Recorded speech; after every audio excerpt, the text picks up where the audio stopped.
السلام علیکم۔ T20 world cup trophy اٹھانا چاہتا ہوں۔ بابر اعظم۔ صرف بھارت سے مقابلہ نہیں، چیمپئن بننا ہے تو تمام ٹیموں کو ہرانا ہوگا۔ قومی ٹیم کے کپتان بابر اعظم نے شکوہ کیا ہے کہ اکثر تاثیر دیا جاتا ہے کہ اپنے لیے کھیلتے ہیں۔ ایسا بالکل نہیں ہے۔ قیادت سنبھالنے کے بعد ذاتی اہداف پیچھے جاتے ہیں، ٹیم پہلے ہوتی ہے۔ P C B podcast interview میں انہوں نے کہا کہ پاکستان کی موجودہ ٹیم کے تمام کھلاڑیوں کا محض ایک مقصد ہے اور وہ ورلڈ کپ جیتنا ہے۔ بحیثیت کپتان T20 ورلڈ کپ کا سیمی فائنل اور فائنل کھیل چکا ہوں، تاہم اب ٹرافی اٹھانا چاہتا ہوں۔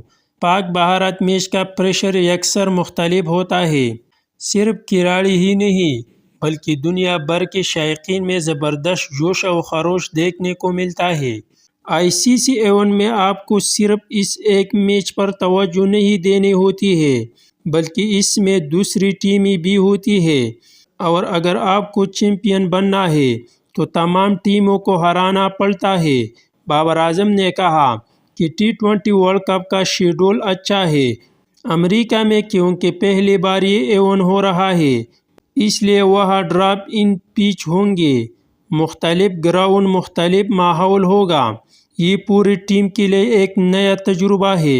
کنڈیشن کا زیادہ پتہ نہیں، لیکن ہم ایونٹ سے پہلے خود کو ڈالنے کی کوشش کر رہے ہیں۔ کپتان بابر اعظم نے بیٹنگ کے بارے میں بھی تفصیلی گفتگو کرتے ہوئے کہا کہ اسٹرائک ریٹ پر بہت زیادہ بات ہوتی رہی ہے۔ جب انہیں یہ احساس ہوا کہ اسٹرائک ریٹ بہتر ہونا چاہیے تو انہوں نے اس پر کافی کام کیا۔ اصل میں یہ دیکھنا ہوتا ہے کہ سچویشن کیا ڈیمانڈ کر رہی ہے۔ بابر اعظم نے اپنے پرستاروں کے نام پیغام دیتے ہوئے کہا کہ ٹیم کی کامیابی کے لیے دعا کریں۔ ہماری طرف سے پوری کوشش ہوگی کہ ہم 100% پرفارمنس دے کر پاکستان کا جھنڈا بلند کریں۔